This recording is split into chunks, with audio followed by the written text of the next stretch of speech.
आनी आयज आमी पळयता जेजू व्हड जावन आपलें कार्य आपलें मिसांव तो सुरू करता.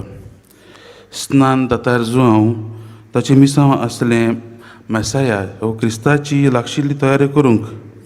ताचें हें मिसांव सोंपले उपरांत आयज आमी पळयता जेजू आपलें मिसांव सुरू करता. बागयोन जुआं बावतिस्तान आपलें मिसांव ताणें पुरें केलें आनी त्या उपरांत हेरोद अंतिपासान ताका बंदखणींत घातलो. आनी हेंच पळोवन जेजू आयज आमी पळयता जेजू गालिलेच्या नगरांत काफरनाहूम हांगा आपलें मिसांव सुरू करता.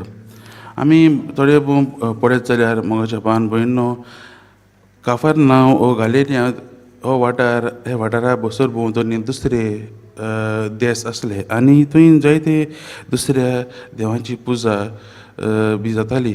आनी हाकाच लागून जेजू थंय वयता, कित्याक तो वाठार जावन आसलो पातकान बुडलोलो वाठार, जंय मनशां पातकांत जियेतालीं.